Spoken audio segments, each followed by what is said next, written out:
welcome to tonight's event. It's a debate between filmmaker and journalist Phelim McAleer, who is also the director and producer of FrackNation, and Mayor Calvin Tillman.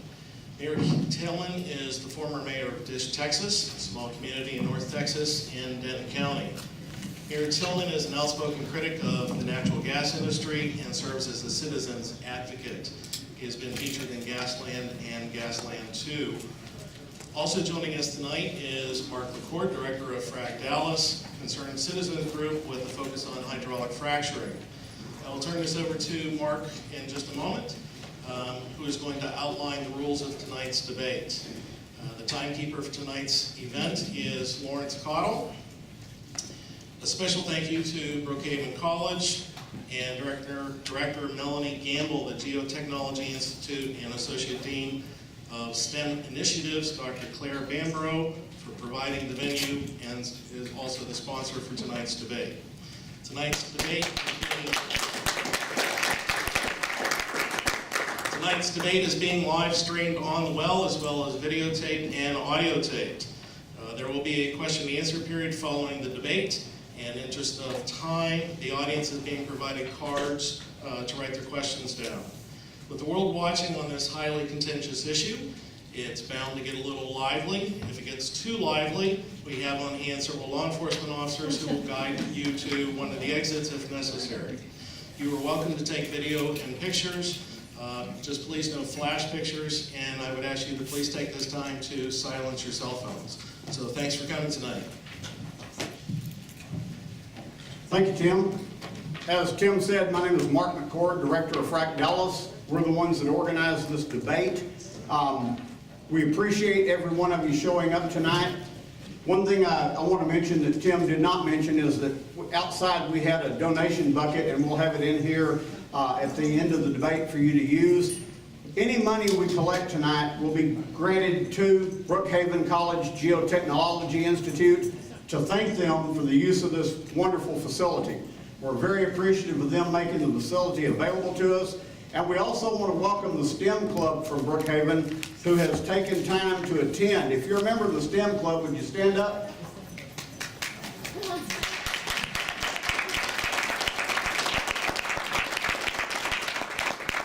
We appreciate your attendance, and we hope it's a valuable learning experience for you. To give you a basic rundown on what we're going to do tonight, each one of our debaters is going to have a 10-minute segment to make comments at the opening. Following that, the debaters are each going to have 2 questions alternating that they will ask of the other debater, and the other debater will have 3 minutes to answer each question. Following that period, we're going to have it opened up to you all. We're passing out index cards. If you have a question you'd like to ask, you can direct it to one or the other or both, but each party in the debate will have an opportunity to respond to each question, and they'll have a 3-minute window in which to respond to you. In the sake of preserving our time, I'm going to ask that we hold down all applause, all comments, and anything that might be disruptive, because we have a lot of people here and we foresee the possibility of a lot of questions being asked. We want to maximize the time for asking and answering those questions. So if you would, please hold down any applause and any audience participation other than when we get to your questions. And at that time, I'll be asking those questions of the 2 debaters, and they'll have an opportunity to address them. Does anybody have any questions about our process tonight? All right. With that, we're going to go ahead. We've done a coin toss. And Mr. McAleer is going to go first. He'll make his opening comments, followed by Mr. Tillman. Thank you for organizing this. Thanks for Mark for being an unbiased moderator he promises me. And thanks for Calvin for coming here. I want to say that I do accept applause, even though it may be against the rules. So feel free to applaud wildly. So, I'm from Ireland. My name is Phelim McAleer. I'm a journalist and filmmaker. I've worked for the Sunday Times. I've covered the Troubles in Northern Ireland. I'm not from around these parts, but I've been studying fracking for the last couple of years, and you know, I think coming from Ireland, coming from outside, I bring a fresh eye to it, and you know, the first thing that I noticed even this evening was, you know, that we have Mayor Tillman here. You know, and I don't know about you. I thought that you guys had a revolution a while back where you got rid of honorary titles.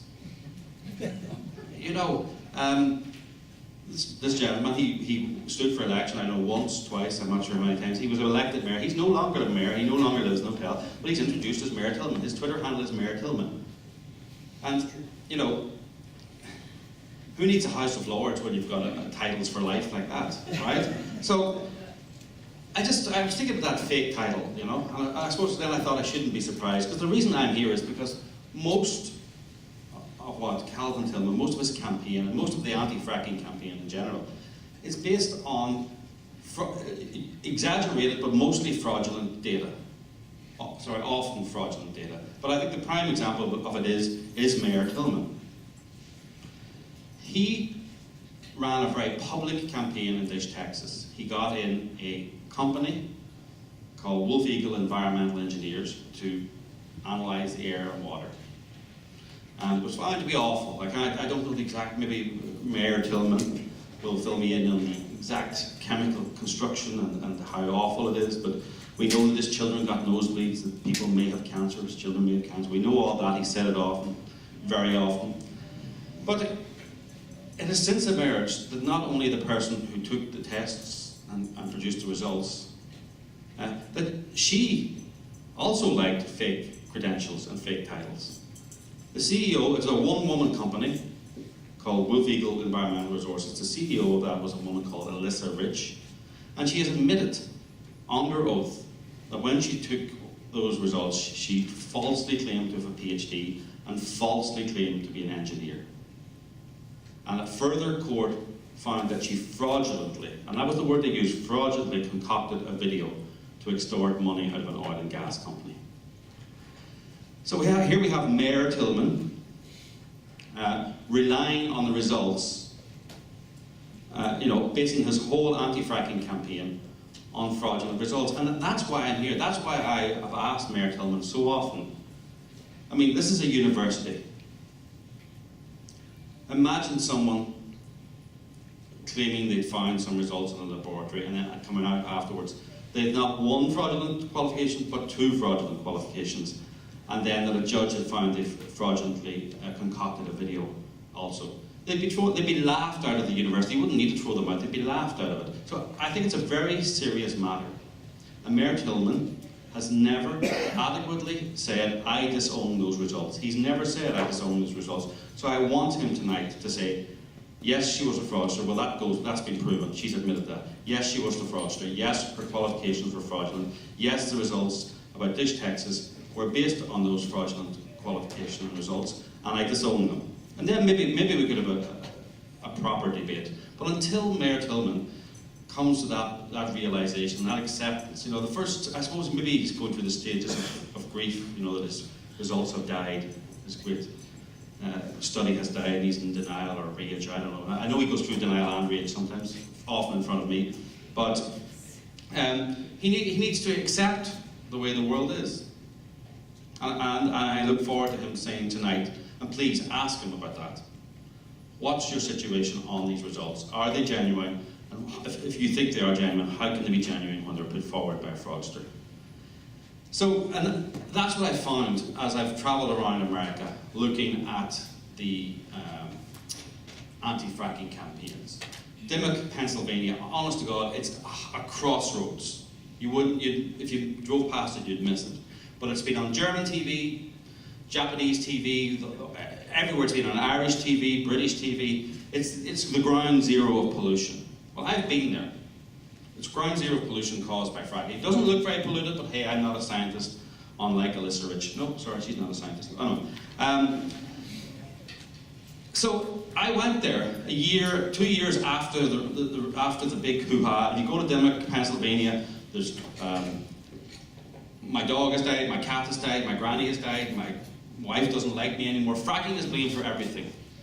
Well, they brought in the local DEP. they said the water is safe. They brought in the state EPA, they said the water is safe. That wasn't good enough. They brought in Obama's EPA, federal EPA, and they said the water is safe. So there were 17 families claiming their water was polluted in Dimock, Pennsylvania. There were 1,500 people who signed a petition saying their water is fine. Actually, they didn't say the water was fine, they said the water is as bad as it's ever been, because there's a lot of bad water in America. And their water was bad, but fracking hadn't changed it. They signed this petition. But people like Calvin Tillman, Yoko Ono, Susan Sarandon, all these celebrities go and they hug these 17 families and ignore the 1,500 people who said this is a fraud. And the EPA proved it's a fraud. And you know, when I was thinking about it, 17 families, it's 1% of that population, less than 1%. So this is the 1% telling the 99% about their lives. This is these elites, these people who think they know better, and it's the celebrities. It's not a grassroots campaign, and it's based on a fraud. I mean, and people say to me, why do they do? And actually, I ask myself something: how can Mayor Tillman, where's his intellectual honesty? Where's his morality? We know these results are based on fraud, but he goes around the country, my children got nosebleeds, it's carcinogenic. That's tantamount, I don't have any children, but I would never do that to anyone's children. Scare them about cancer.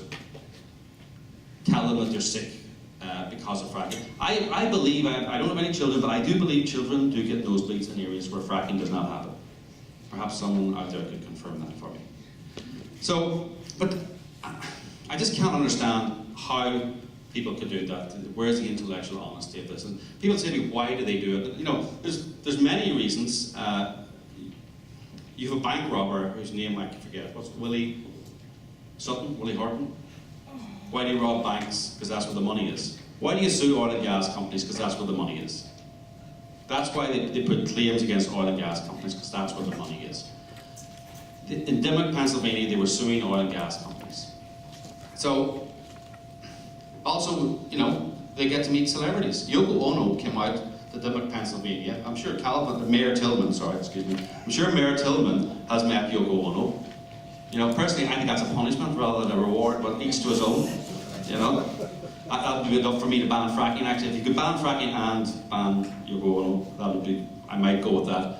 I'm going to go off on a little waste my 10 minutes, but I was at an event where her son was playing the guitar, and I took a picture of him and says, does anyone out there have any questions for Yoko Ono's son? And someone tweeted to me and said, could you ask her to marry the Sierra Club and split them up as well? So,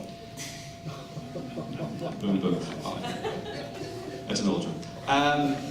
So, there is no scientific evidence that fracking contaminates water.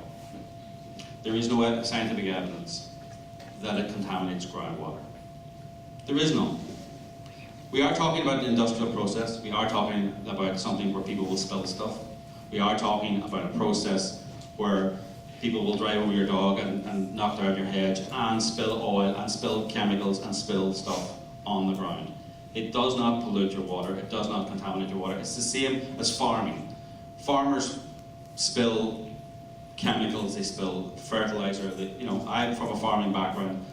We're not the most environmentally sensitive people ourselves, farmers. We like to make money as the best way we can. But fracking is an incredibly industrial process. It disrupts communities.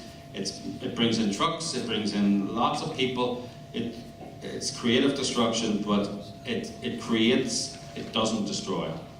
In the end. And Calvin Tillman cannot produce any Mayor Tillman cannot produce any peer-reviewed scientific evidence that fracking contaminates water. And Mayor Tillman needs to stand here and say, I accept Alyssa Rich's qualifications were fraudulent. Actually, he doesn't need to accept that's a proven fact, and therefore I disown the study from Dish, Texas, and all the campaigns that are around it. Thank you.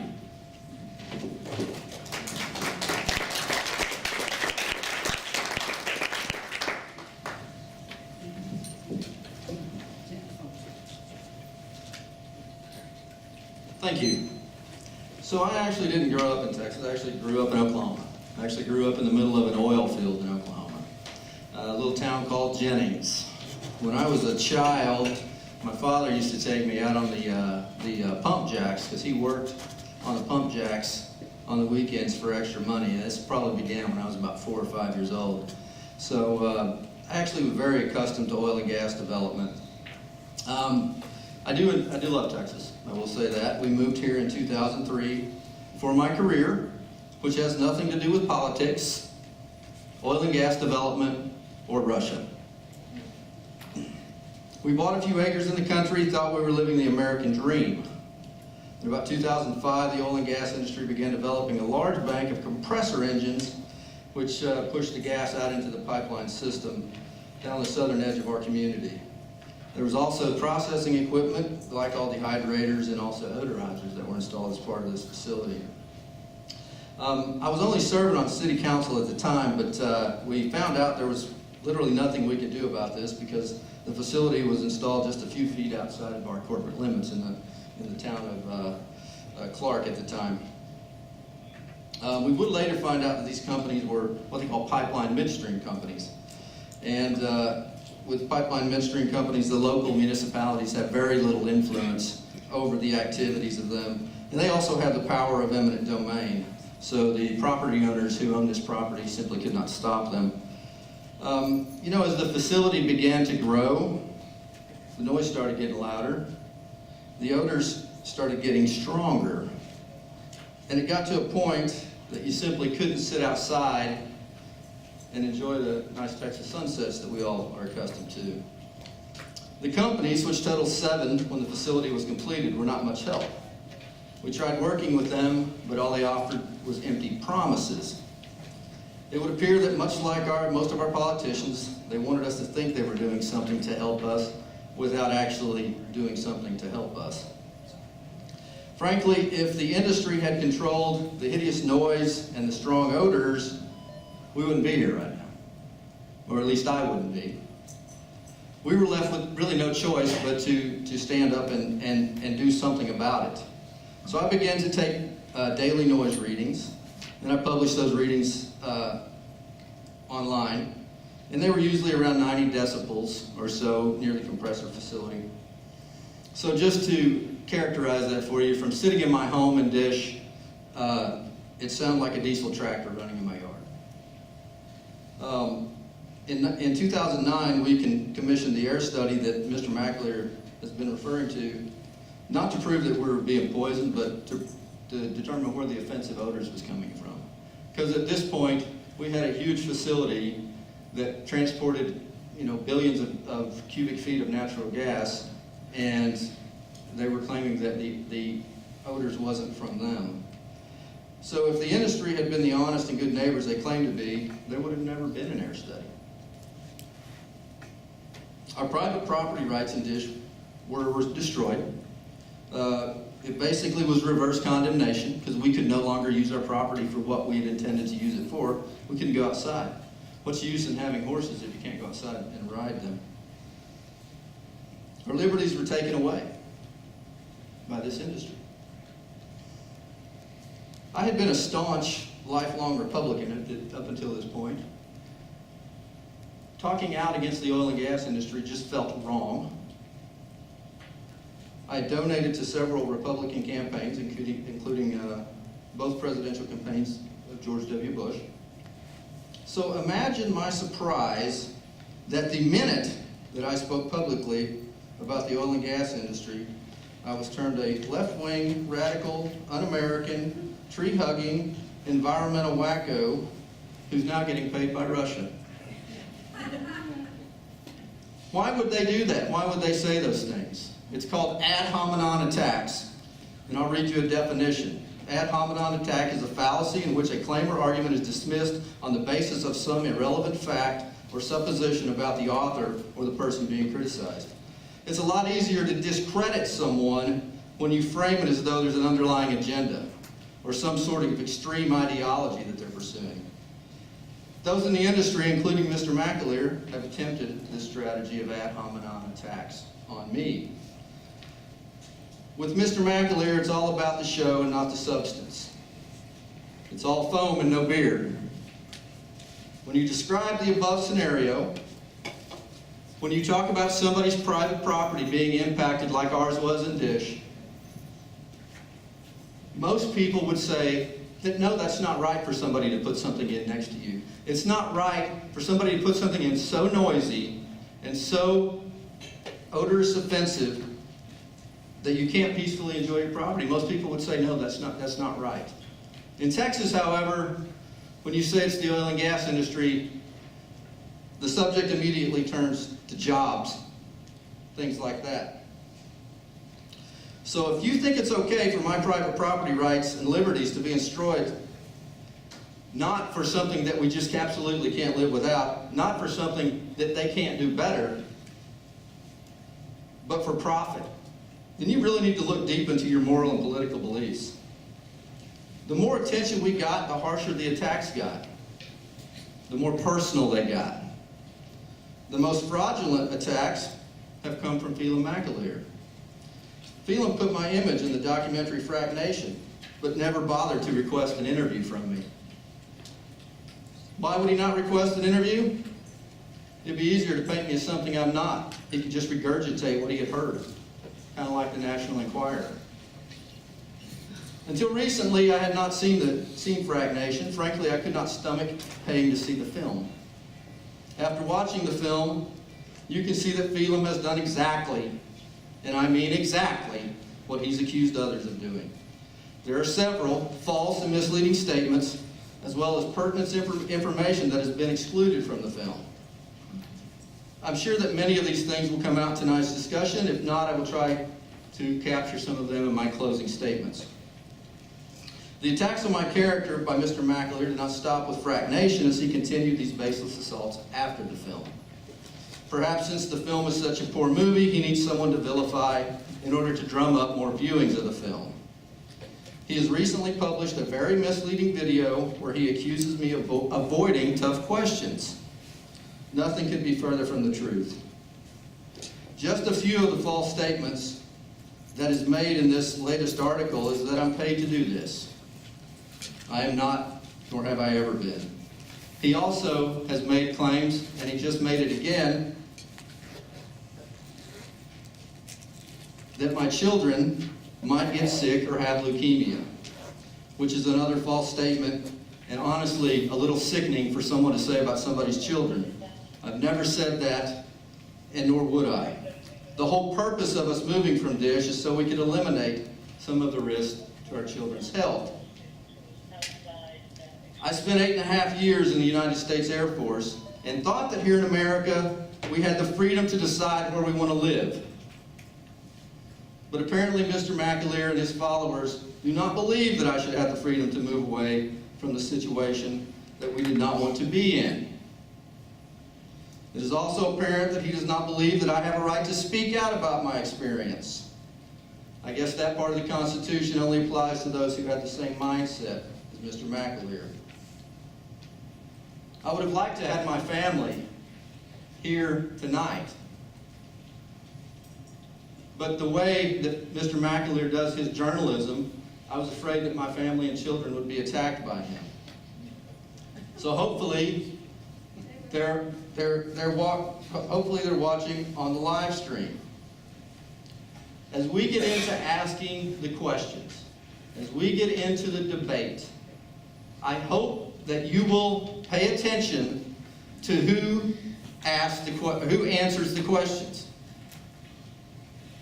Pay attention to who answers the questions and who talks around the questions. Because many of the things Mr. McAleer states in his film are not supported by facts or tangible evidence. And so make him answer the questions as to why these statements are not supported by facts or tangible evidence. Thank you.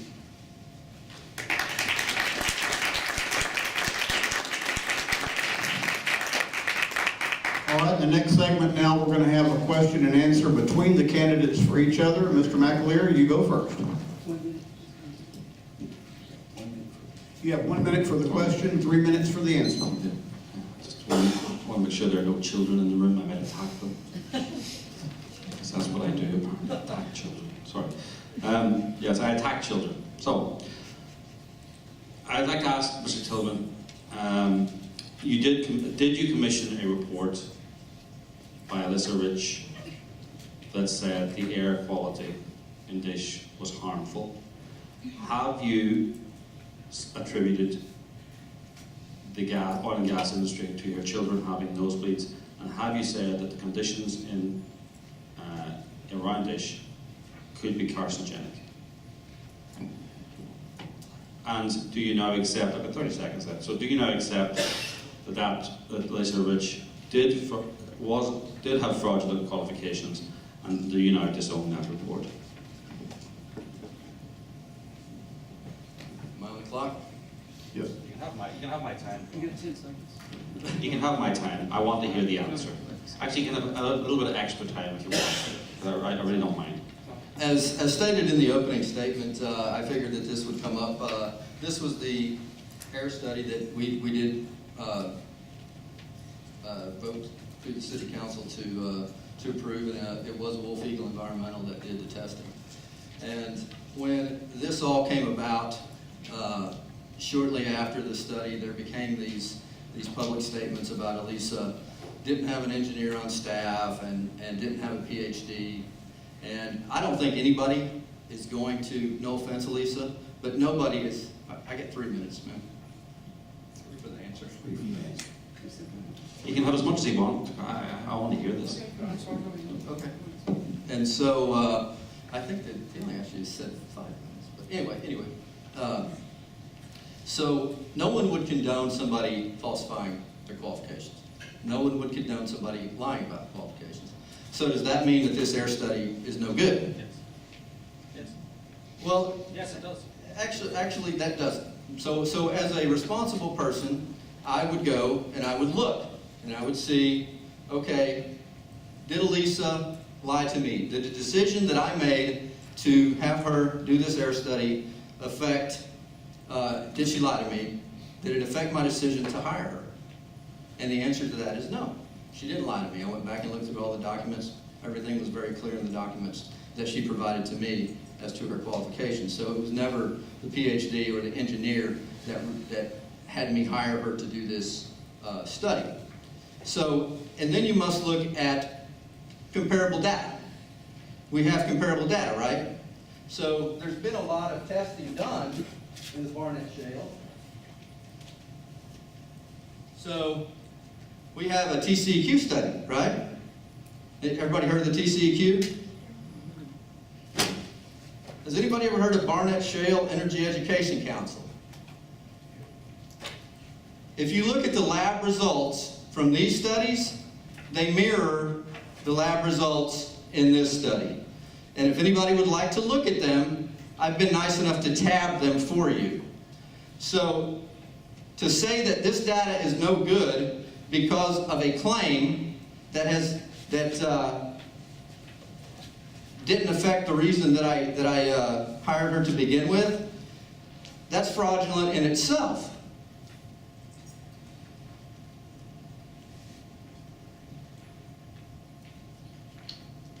That it? That must be it. All right. I get my 1 minute. You get 1 minute to ask Mr. McAleer a question. So while we're on the subject, Mr. McAleer, have you ever actually read this report? Do you know what this report says? And what data do you use in to make the statement in FrackNation that said it's damning but completely inaccurate reports of air and water quality in Dish, Texas? Have you read this report, and what independent data did you review to determine that it was inaccurate? He can have mine first. Yes, I have read the report. I'm very glad to hear that you do accept that Alyssa Rich's qualifications were fraudulent. I'm upset that you, in a university, that you would say that's irrelevant. But that's up to you. But I think people here need to really take that into their hearts. the study was done. 3 minutes. The study was done by someone who had fraudulent qualifications. It was used to scare children frequently, and Mayor Tillman is now saying, I'm still going to accept the report even though the person who compiled it was a fraud. So yes, I have read the report, but I've read it with a skeptical eye because it was compiled by a fraudster. If you recently saw FrackNation, you will see we interviewed the head of the TCEQ, whose name escapes me. You probably know his name. Brian Shaw. Brian Shaw. Do you remember the long interview with him? I do. Yeah, where he said they have done 120 separate tests of air, water, and urine of the people of Dish, Texas, and he was delighted to tell the people of Dish, Texas, and it's on. You can go on YouTube now and watch the film. He's delighted to tell the people of Dish, Texas, that all the readings are within safe parameters. So I'm glad you brought up the TCEQ because we've actually interviewed the head of the TCEQ, and I don't think his qualifications are fraudulent. But I'd be open to that if you want to tell me that, but they're not, because you've actually held up. Actually, if you give me the TCEQ report there. So we interviewed the guy who commissioned this report, Brian Shaw. You can see him in FrackNation. He said all the readings, and they did. Not only they didn't do what Dr. Alyssa Rich did. She just did air samples. They did air, urine, and water, and they found that all the readings. And he was really delighted. He could now tell the people of Dish they were okay, that all the readings were within the safety parameters. So good news for Dish, bad news for fraudsters. I think we should have a round of applause for that, actually. So did he say the Please report hold was the applause inaccurate? down, please. So did he say the report was inaccurate? So, is this a question? Are we allowed another question? I mean, I asked the question, what did you, who told you it was inaccurate? Brian Shaw, the head of TCEQ. You can watch him. By the way, copies of FrackNation, you can watch it on Netflix, and you can order it for $19.99 on the website. Okay, shameless plug. Yes. All right, Mr. McAleer. Wait, do I have more time? We can plug the film. You have 1 minute to ask a question to Mr. Tillman. And he has 3 minutes to respond.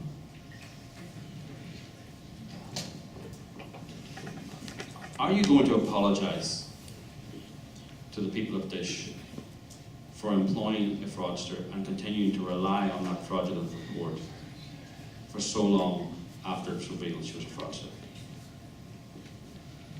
Thank you very much for the question. So, Brian Shaw did not say that the report was inaccurate. What Brian Shaw said in FrackNation was that they had not exceeded the long-term ESLs, which are the effect screening levels. So, that's a play on words, because we actually have a health effects review for the ambient air monitoring data collected by Wolf Eagle Environmental from the TCEQ, where they told us that they were concerned about the exceedances of the long-term ESLs. So you have short-term ESLs and long-term ESLs. One's high, one's low, per se. And so if you have a long-term ESL, then in theory you should be subject to that over a long period of time before it would do any harm, in theory. So that's what we exceeded in our report, that's what TCEQ's exceeded in their report, and that's what Barnett Shale Energy Education Council exceeded in their report. However, we want to treat everything as though this is a short-term issue. I just told you the compressors have been installed in Dish for 10 years. When are we going to start thinking on the short term? And at the end of the day, you know, could you say that the air is going to hurt somebody? No, I don't know the answer to that. But why would I want to take a risk with the health of my children? And so it wasn't Mayor Calvin Tillman that hired Elisa Ridge, it was the town of Dish, Texas. If you look on the report, it says town of Dish, Texas, not Mayor Calvin Tillman. So, So it's probably the first time you've actually read it. So there is nobody that says that the report is inaccurate. That has not been said, it's not been written, and nobody has said that. I'll forgo the rest of my time. All right. Mr. Tillman, you have 1 minute to ask Mr. McAleer a question. He'll have 3 minutes to respond. Mr. McAleer, you make a comment in FrackNation that says, in which you accuse Steve Lipsky conspiring with Alicia Rich to hook the house gas pipe to the well and make it look like flaming water.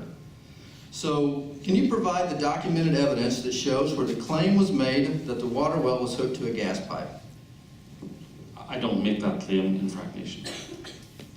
So I don't got nothing really to say about that. I say it was, You did. no, I didn't, no.